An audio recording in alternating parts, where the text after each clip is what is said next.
Hi everyone, this video will teach you how to make an advanced reading noteboard using a baking tray.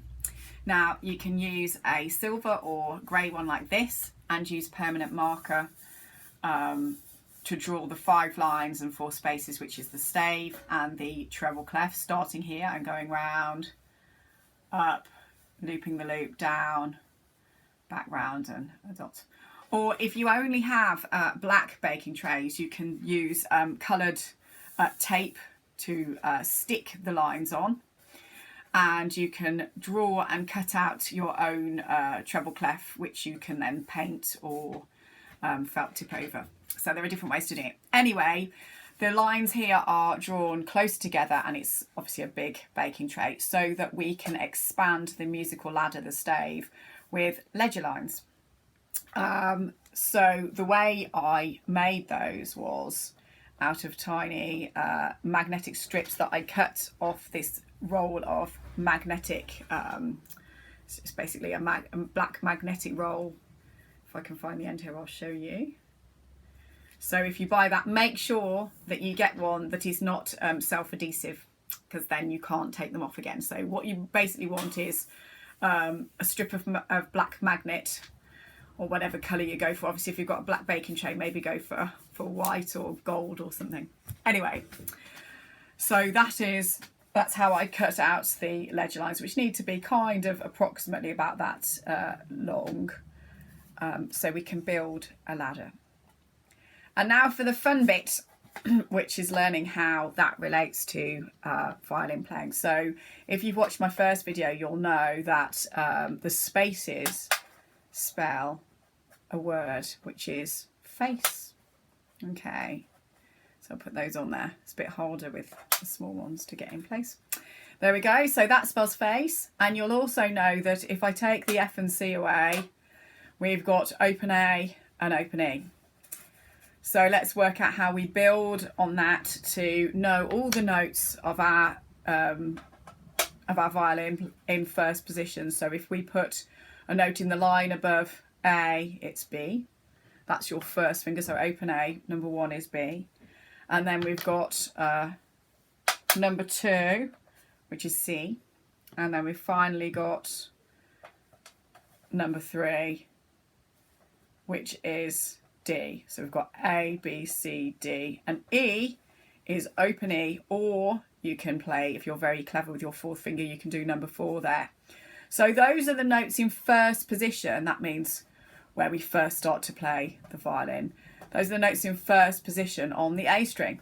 And if you make your own baking tray with these little fridge magnets, you can ping them all around, make up your own little tunes with them in a different order. Okay, so that's the way we do our A string notes.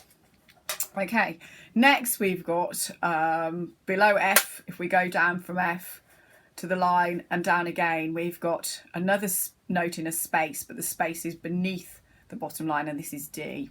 So this is your D string, okay? So on the D string, we've got, on the next line, we've got first finger, which is D1, of course, and that is an E. So D, then E. Remember, we're using our alphabet.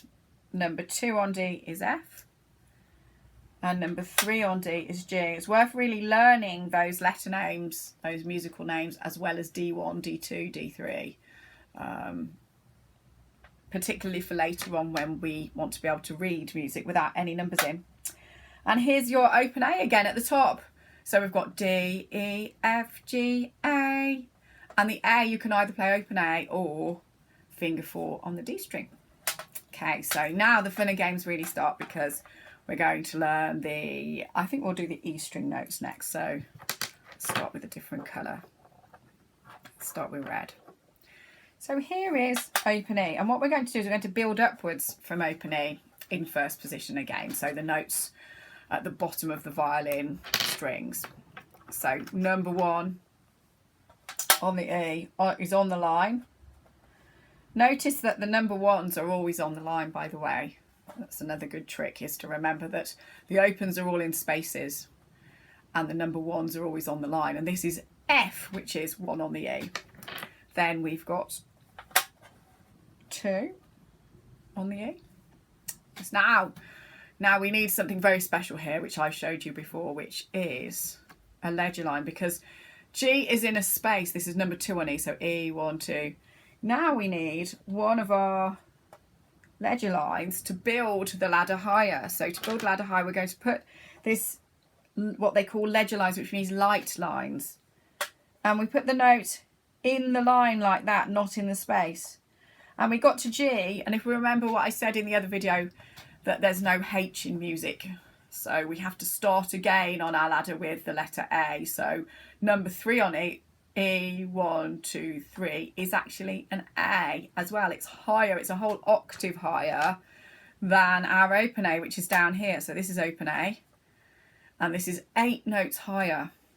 So it sounds the same as this A, but it's much, much higher in pitch. Okay, so that is a little bit about the, oh, I forgot one note. I'm going to show you just one tiny bit more about, if you're very, very brave, you can't play an open string for this one because we ran out of strings at this point. But if we put another ledger line on and a note above that, it is the note B, which is your 4th finger. So we've got E, F, G, A, B, and you have to use your 4 because, as I say, there's no open B string unless you buy a 5-string violin and turn it into a B. I wouldn't recommend that right now. Most 5-string violins go the other way, down to the viola string, which is a C. Now I'm really confusing you. I'll shut up about that. Right, so now we've got to do the G string notes. Right, to do the G string notes, I think we're going to work backwards from D. So here's D. And the reason we're going to work backwards from D is because we need those ledger lines. So let's see if I can do this for you. So there's D. One note below D, one note back in the alphabet, is a C. Okay, and you're saying, how does this relate to my G string? Well, we'll come to that in a second. And one note below C is, I'm sure you guessed it, it's a B. Okay. And now we got to build another ledger line here, because this is in a space. It's wobbling about. Here we go, sorry about that. There we go. We've got to build another one and another one underneath that to make another line note in the line. There's A. And we're finally going to get to before A. What comes before A in the alphabet? Nothing. But in music, it's G, because that's our 7th and final letter that we use. So I guess this is going to be yellow. Here we go. So that is our open G. Now we've got it there. Phew. Now open G is really, really low, so it has to sit underneath 2 ledger lines on the music. So that's the lowest note on the violin. You can't go any lower, not unless you tune your G string flat, and we don't particularly want to do that right now. It doesn't sound good, it sounds terrible. Right, the next note is our 1st finger on G, which sits in the bottom ledger line there, in the 2nd ledger line down, and it's an A. So after G comes A, remember, because we don't have H. The next note up is 2 on the G, which is your B, and it's in a space. That's actually in a space because the line sits above the head of the note. Okay, so that's a space note. And remember I said before that number 1s are always in a line and not in a space. So there we go. Number 2s are always in a space in 1st position. Number 3, that was B. Number 3 is C. Now this is an interesting note because it's actually called a different name on the piano, which is middle C, because it's in the middle of your 2 hands, or where you sit at the piano, where your belly button is. If you're sitting in the right place, your belly button should point out towards middle C. Okay, and that's your 3rd finger on the G string. So if you play the piano, then remember that number 3 on G is middle C. Okay, and finally 4th finger on the G is the same as our open D. It is a D. Now I've taught you quite a lot there, so that's quite a lot to take in. So you might want to watch this video a few times to really get that. And when you've made your board, you can have fun pinging around all these notes and putting them in a different order and seeing if you can play that order. So if you mix it all up and do the A, then the C, then the B, then the G, then the D, and see if you can play those on your violin.